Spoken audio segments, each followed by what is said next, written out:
Antônio.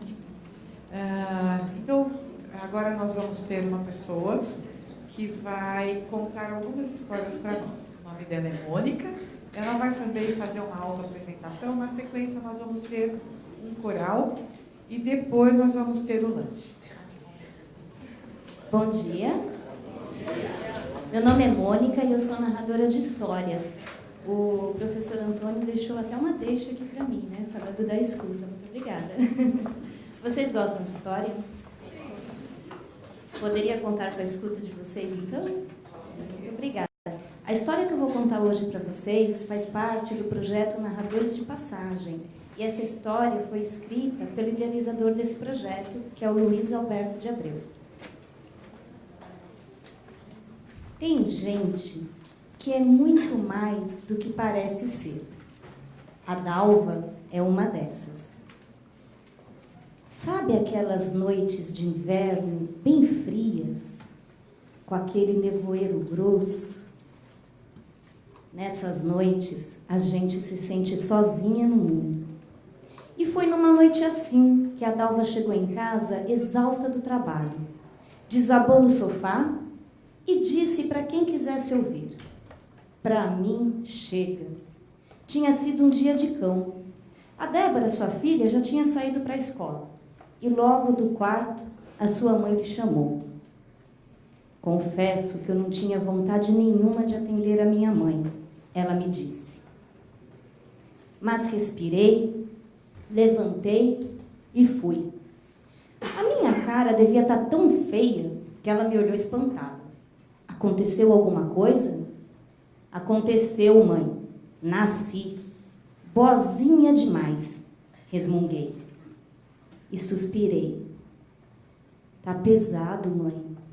Tá muito pesado." Ela me olhou meio sem entender direito. E eu fui ajeitá-la melhor na cama, dar o remédio, conversar um pouco com ela. Ela me respondia aos tropeços, sem muita noção, você sabe. A idade, o AVC. Cuidei. Preparei a janta. Olhei pela janela e a neblina continuava a cobrir a noite. E então eu pensei, é injusto. Um irmão foi tirando o corpo. O outro disse que a mulher dele não queria. Uma irmã disse que não tinha espaço em casa. E sabe o que me disse a outra? Que não tinha paciência para cuidar dos outros. E assim a velha mãe foi sendo empurrada para a tonta aqui, a boazinha. Era assim que a Dalva me contava daquela noite. Mas deixa eu dizer uma coisa. A Dalva é uma mulher miúda e quem olha para ela não desconfia da força e da vontade que moram naquele corpo pequeno. Mas é que naquela época ela estava passando por um mau pedaço. Primeiro o marido, que eu achava que não valia nada, mas ela dizia gostar, morreu depois de uma doença meio longa, deixando a filha adolescente. Depois o derrame da mãe. E para completar, a situação no emprego, o de sempre. Muito trabalho, pouco reconhecimento, pouco salário. "Cansei," ela repetiu. E continuou. "Eu sentei no sofá e dormi sem nem sentir. E sonhei com a minha avó, uma velha parteira que vivia dizendo: ser bom é muito dificultoso, coisa que eu nunca entendi direito. Passou um tempo que eu não sei medir. Ouvi um barulho e acordei assustada. Era a Débora, minha filha, chegando da escola. E já era noite velha. Fui ao quarto ver minha mãe que dormia, dei boa noite à filha e adormeci, decidida a mudar de vida no dia seguinte. Ser bom é muito dificultoso." Acordei com a frase da minha avó na cabeça. Eu fui ruminando pelo caminho e até chegar ao trabalho eu já tinha entendido o seu significado. Todo mundo pensa que ser bom, ser solidário ou ter compaixão é como um traço de caráter, como se trouxesse do nascimento. Tem gente que nasce esperta, tem gente que nasce boa, coitada. É isso que as pessoas pensam. As pessoas pensam que ser bom ou ajudar os outros é fraqueza de caráter.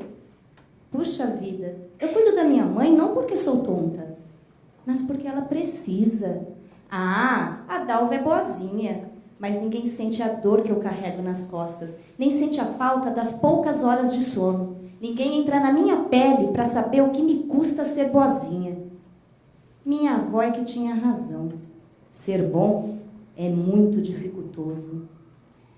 Eu cheguei ao trabalho e marquei uma conversa com a minha chefe para depois do expediente. Enquanto isso, passei o dia atendendo um, cuidando do outro, aplicando a injeção, de olho no soro e pensando na minha transferência de setor.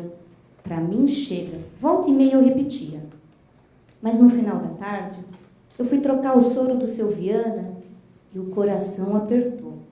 O seu Viana é um velhinho bem franzino que quem olha para ele à primeira vista não dá nada. Até olhar nos seus olhos, fortes, firmes, de uma vontade grande. Gosto tanto dessa vida que daqui eu só saio com uma boa briga, dizia ele antes de soltar aquela risada. Eu torcia para ele nos momentos de piora e comemorava nos momentos de melhora.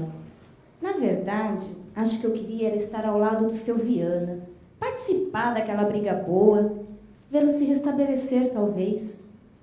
Mas eu lembrei da minha decisão e resolvi que ia cumpri-la. O expediente chegou ao final e lá fui eu. Falei, expus minhas razões, meus motivos, e a Tereza, minha chefe, me olhava séria. E me olhava com aqueles olhos grandões, bem no fundo dos meus olhos, até eu quase ficar sem graça.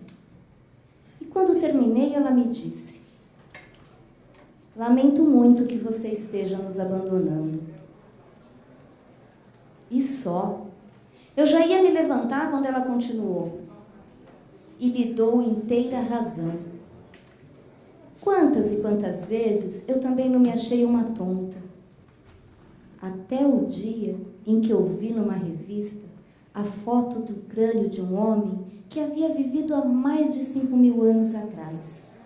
A notícia dizia que ele havia morrido com mais de 50 anos, velhíssimo para a época, e que havia nascido incapaz fisicamente. Ou seja, não podia plantar, não podia colher, não podia caçar. Ele não tinha como sobreviver. E, no entanto, cuidaram dele por mais de 50 anos. Numa época onde as pessoas viviam menos do que 30 anos, foi preciso pelo menos 3 gerações de pessoas para cuidar daquele homem, alimentá-lo, agasalhá-lo. Entendeu? A Tereza me perguntou. Eu não sabia onde ela queria chegar. E ela continuou. Ele não era rei, nem pessoa importante. Mas, no entanto, cuidaram dele por mais de 50 anos. Teria sido mais fácil deixá-lo morrer assim que nascesse. Mas não fizeram isso. Então a Tereza me olhou e concluiu.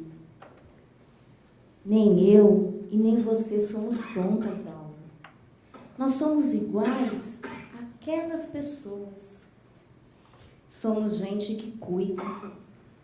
Fazemos parte de um tipo de pessoas que há milênios cuida, acolhe, cura ferimentos, está junto do paciente quando ele tem alta, acompanha a alegria quando a criança nasce e conforta os que vão e os que ficam. E não é fácil ser assim. Não é fácil continuar assim. E não é fácil deixar de ser assim. É o destino? A Tereza riu. Não tem nada a ver com destino. Fui me fazendo assim, cuidando de pessoas, porque eu percebi que no mundo já tem gente demais que fere, que maltrata, que descuida. O mundo já tem negligência demais. Só que nós não vamos receber prêmios e nem aplausos por sermos assim. Não tem glória nenhuma. Mas eu sei que fazemos parte de um tipo de pessoas que há milênios sustenta e conserva o mundo. Não conte a ninguém, mas se o mundo está melhor ou se não piorou até o insuportável, é porque tem gente que cuida. Sabe aquelas noites bem frias de inverno, com aquele nevoeiro grosso? Foi numa noite assim que eu descobri o que eu sou no mundo. Tudo continua igual. A minha mãe, a minha filha, a minha casa, o seu Viana lutando contra a doença e eu torcendo por ele. Tudo está igual. Menos eu. Tenho muito orgulho do que sou, me disse Adalva. Obrigada.